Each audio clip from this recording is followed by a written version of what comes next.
इसके लिए श्रीधर यूनिवर्सिटी की पूरी टीम हमारे हॉस्पिटल्स में गई और हमारे पेशेंट्स के वन उन्होंने बात किया, फॉलो किया पेशेंट्स को कुछ महीनों तक लगातार, ये देखने के लिए कि ग्रैड थेरेपी जो मैं आज बताने वाला हूँ उसकी मदद से क्या वाकई में पेशेंट की डायलिसिस छूट जाती है, क्या वाकई में पेशेंट की ट्रांसप्लांट की जो ज़रूरत है वो ख़त्म हो जाती है।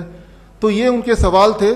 तो Shridhar University in association with Dayanand Ayurvedic College, जो कि देश का सबसे पुराना आयुर्वेदिक कॉलेज है, 1898 में बना था, तो दोनों संस्थान ने मिलकर पिछले कुछ महीनों में उन्होंने ऑब्जर्वेशन स्टडी किया और उसका नतीजा जो कि आज के इस बुक में नतीजा हमने डाला है वो एक मेजर पार्ट है। नतीजा ये निकला कि जिन लोगों ने ग्रैड सिस्टम यानी कि gravitational resistance and tight system को 100% फॉलो किया, अमंग देम 75% पेशेंट्स की डायलिसिस पूरी तरह छूट गई और 89% पेशेंट्स की दवाइयाँ पूरी तरह या कुछ हद तक छूट गई। तो ये इसका कंक्लूजन, पहला कंक्लूजन। और बाकी जो 25% पेशेंट रह गए उनकी डायलिसिस की फ्रीक्वेंसी काफ़ी कम हो गई और उनके सिम्टम्स कम हो गए, उनकी दवाइयाँ कम हो गई। ये सारा नतीजा जो इस किताब में भी है और ये नतीजा श्रीधर यूनिवर्सिटी की टीम, दयानंद आयुर्वेदिक कॉलेज की टीम ने निकाला।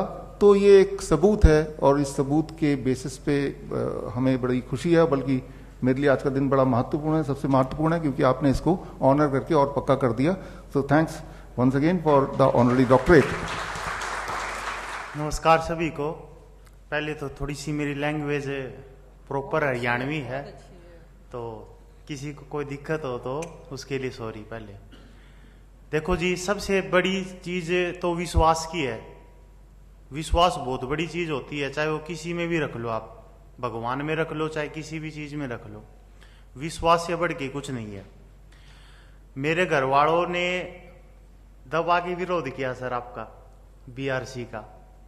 घर वालों ने, बस मेरी मम्मी साथ थी मेरे, और घर वाले ने किसको फॉलो कर रहा है, मतलब बिना दवाई के कैसे ठीक हो सकता है। मैं भी बोलती हूँ, मेरे को बोलते थे क्या ठंडा पानी गर्म पानी, खटिया ऊपर खटिया नीचे कहते रहते हो।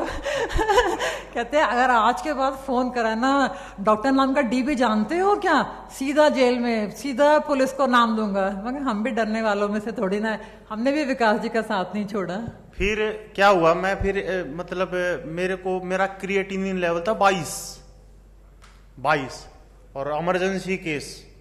डॉक्टरों ने बोला अरे हाउ कैन इट पॉसिबल, तुम यहाँ पे कैसे खड़े हो।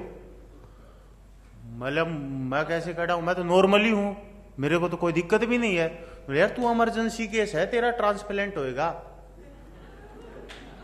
मतलब यार क्यों डराओ हो बिना बात में, तुम ज्यादा डरा रहे हो तुम तो लोग। मतलब ट्रांसप्लांट होगा। फिर मैं चला गया चंडीगढ़ सीधा। चंडीगढ़ मैंने वहां पे बेड खाली नहीं थे, 1 महीने की इन्होंने मुझे आयुर्वेदिक दवाइयां दे दी, प्लस में अपना बता दिया भाई हम 3 तरीके से मरीज के ऊपर काम करते हैं। दवाइयां शुरू कर दी मैंने। उसके बाद मेरे को बुखार हो गया, फीवर हो गया तो दवाइयां तो मैं लेके नहीं आया और ना इनके पास कोई कांटेक्ट, मेरा नंबर वगैरह का कोई कांटेक्ट नहीं। मैं प्रॉब्लम में, फिर मैंने एलोपैथी की दवाई ली। एलोपैथी की ली, सुबह गोली लूं, शाम को जब तक उसका मतलब रिजल्ट है तब तक असर, उसके बाद फिर बुखार चढ़ जाए, शाम के टाइम फिर दिक्कत। ऐसा चलता रहा 3 से 4 दिन। फिर वो कहते हैं ना कि कोशिश करने वालों की कभी हार नहीं होती। मैंने ना यूट्यूब से कोई सर्च करके इनका नंबर ले लिया। इमरजेंसी में नवनीता मैडम के पास गया सीधा। इन्होंने क्यों परेशान है भाई, एक काम कर, पानी ले 40 डिग्री सेल्सियस गर्म कर ले और उस बाल्टी में पानी पैर रख ले और 85 डिग्री सेल्सियस पानी गर्म और कर ले, उसको एक लोटे में डाल ले और उसमें नींबू निचोड़ ले और आधा घंटा तक उस पानी को सिर्फ कर करके पी। उस दिन का दिन है और आज का दिन है, मेरा बुखार नहीं चढ़ा जी, फीवर खत्म मेरा बिल्कुल। फिर मेरा जो विश्वास था वो 2 गुना हो गया इनके ऊपर। घर वालों का भी नहीं था किसी प्रकार से भी विश्वास। फिर मेरे पेट में दिक्कत हो गई, पेट में दिक्कत क्या हो गई, मैं 3-4 दिन है ना थोड़ा सा घूमा फिरा, उसकी वजह से फ्रेश अच्छी तरीके से नहीं हो पाया, तो पेट में दर्द होने लग गया, फुलावट आ गई। घर वाले बोले भाई 22 क्रिएटिनिन लेवल है इस बंदे का, इमरजेंसी केस सच में हो। इनने मेरा रोहतक में डायलिसिस शुरू करवा दिया, बेड पे लिटा दिया। मैं भाई मैंने ले चलो, मेरा कोई दिक्कत को नहीं, मैं इनका चक्कर अब को नहीं आना चाहता। फिर भी उन्होंने जबरदस्ती 25,000 रुपये लगा दिए मेरे ऊपर, प्राइवेट में मेरी डायलिसिस करवा दी एक। अगले दिन फिर बुला लिया डायलिसिस पर, पेट का दर्द को नहीं हुआ मेरा ठीक। फिर मैंने इनके पास फिर दोबारा कॉल कर लिया, विश्वास तो कहां पे बना हुआ था, बीआरसी के पास। फिर मैं लजी पेट में दिक्कत है, बोले वो बाथ टब किया, मैं लजी ना जी, बोले वो कर। मैंने एक बार तो सुबह किया, एक बार शाम को किया, और तुरंत वहां से बोला कि हल्दी और जो हल्दी और क्या होता है, 1 मिनट रुको, हल्दी और एक चीज थी उसका लेप लगा ले पेट पे, वो लेप लगा लिया, पेट का दर्द हो गया ठीक। ठीक होने के बाद फिर मंगलवार को उन्होंने फिर बुला लिया डायलिसिस के लिए। मतलब भाई मेरे को डायलिसिस की जरूरत नहीं है, 1% भी नहीं है, मैं नहीं चाहता डायलिसिस, लेकिन कर दी, तीसरी डायलिसिस भी कर दी। उस अगले दिन फिर मैं निकलवाने खातर चला गया यहाँ से, मैं जी मेरा निकाल दो, मैंने डायलिसिस को नहीं करवानी। डॉक्टर पता है क्या बोलता है, एलोपैथी वाले डॉक्टर बोलते हैं मीट खा, अंडे खा, दूध पी। वहीं पे मैं जाके उनको बोला, मैं जी एक बात बताओ, आप एक बार तो आप बोल रहे हो कि पानी कम पीना है, आप बोल रहे हो कि पानी कम पीना सीकेडी पेशेंट को, ऊपर से आप बोल रहे हो कि मीट खा। मीट खाने के बाद तो पानी की प्यास तो डबल हो जाती इंसान की, अंडे खाने के बाद तो डबल हो जाती है। How can it possible? आप तो इसका मतलब चाहते कौन है कि इसका क्रिएटिनिन लेवल डाउन हो? आप तो चाहते हो कि इसकी डाइट हम दवाइयां देते रहे और इसका क्रिएटिनिन लेवल बार बार बढ़ा रहे और बार बार डायलिसिस पे आता रहे और ये प्रोसेस चलती रहे, हमारे पैसे बनते रहे। मतलब जी आप पे परमानेंट इलाज है इस चीज का। हालांकि मैं उस हॉस्पिटल का नाम लेना नहीं चाहूंगा क्योंकि क्रिटिसाइज किसी को करना नहीं चाहिए, ये हमारे संस्कार नहीं है। तो मैंने आपके पास परमानेंट इलाज है इस चीज का? बोले नहीं, हमारे पास तो 2 इलाज है, या तो डायलिसिस या ट्रांसप्लांट। मतलब जी फिर एक बात बताओ ना, मैं आपको पैसे भी पूछ दूं और आखिरी में मरना ही है, मतलब क्यों बिना बाद में पैसों की बीसी तीसी करवा रहे हो? जब मरना ही है तो मर जाएंगे।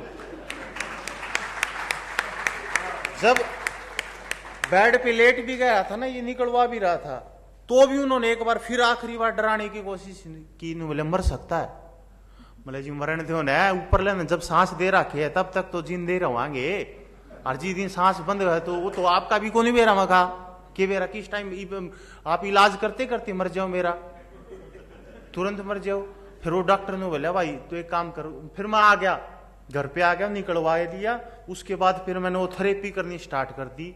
लेकिन एक चीज बहुत जबरदस्त तरीके से नोमिंदा मैडम ने मतलब बताई, माइंड 70% बीमारियों को ठीक कर सकता है, इंसान की 70% बीमारी को। जब इंसान ये समझ लेता है कि मैं बीमार हूं, मतलब ये आप प्रैक्टिकल भी सोच के देख लो, कभी भी आप ये महसूस करो हो आज तो मेरे यहाँ पे दर्द हो रहा है, उसको अगर होगा भी नहीं ना तो भी उसको स्टार्ट हो जाएगा दर्द। ये माइंड की वैल्यू है। माइंड ऐसा ही काम करता है। और जिस इंसान ने ये समझ लिया ना कि मैं बीमार हूं ही नहीं, वो रियलिटी में बीमार है ही नहीं। सच्चाई तो यही है, ठीक है। और दूसरी बात होती है भगवान में बिलीव जी। सबसे बड़ी चीज मैंने बीआरसी सर की जो लगी मुझे मेरी पर्सनल व्यू में, यहाँ पे पहली बात तो आपको मैं बता देता हूं, यहाँ पे इन्होंने हमें कुछ नहीं बोला गया कि आपको ये बोलना है वो बोलना, हम अपनी मर्जी से आए हैं और मर्जी से ये चीजें बोल रहे हैं, ठीक है। इनकी सबसे बड़ी प्रॉब्लम थी 1:30 बजे, जिस दिन मैंने ना डायलिसिस करवाई थी ना, उसी दिन मैं जब घर पे आया तो मेरे सिर में दर्द हो गया जी। रात के 1:30 बजे मेरे सिर में दर्द हो गया और मैंने ना वहां पे वापिस इमरजेंसी में फोन मिलाया उस डॉक्टर के पास ही, बोले आपको आना पड़ेगा, एडमिट होना पड़ेगा। बोले यार पहले पैसे लगवा रहे हो 30-35 हजार तो पैसे लग रहे, एक छोटी सी गोली बता दो, इनमें बता दो कि कौन सी गोली ले लें उससे सिर दर्द ठीक हो जाएगा। नहीं हमें नहीं पता, आपको बीपी की दिक्कत हो सकती है, ये है आपको आना पड़ेगा। मैंने इनके पास कॉल किया जी 1:30 बजे। पता मेरे सिस्टम ये नहीं समझ में आता कि ये सारी रात जागते हैं क्या करते हैं। 1:30 बजे फोन किया, 1:30 बजे फोन करने के बाद इन मैडम ने उठाया। मैडम उठाती है और बोलती है काम कर, देसी घी ले, थोड़ा सा यहाँ पे लगा और थोड़ा सा नाक में सूंघ ले। वो आधा घंटा के बाद मेरा सिर का दर्द हो गया ठीक। उसके चक्कर में मुझे जाके वहां पे एडमिट करना पड़ता। एक मिनट, ठीक है, तो मैं इसका जवाब दे देती हूँ कि मैं 24 घंटे क्यों काम करती हूँ। जब मेरे को लगा कि बीआरसी सर 20 साल की इस मेहनत से इस मुकाम पे पहुंच सकते हैं, तो अगर हम 10 साल हम भी मेहनत करेंगे तो हम भी इनको कुछ छू जाए। इसीलिए जब से मैंने बीआरसी सर को ज्वाइन करा है, उस दिन से मैंने इनको इंस्पिरेशन मान के मैं 24 घंटे अपने मरीजों के साथ रहती हूँ। तब से मैं सोई नहीं हूँ, मैं सिर्फ पेशेंट से ठीक करती हूँ। और उसी का नतीजा है कि 10 साल नहीं, सिर्फ 5 महीने में मेरे को आज ये प्लेटफॉर्म मिला है। तो दिस इज द थिंग। अगर आप life saving videos, health tips के रेगुलर अपडेट चाहते हैं, हमसे व्हाट्सएप से जुड़ना चाहते हैं, तो स्क्रीन पे दिए हुए नंबर पर व्हाट्सएप कीजिए अपना नाम।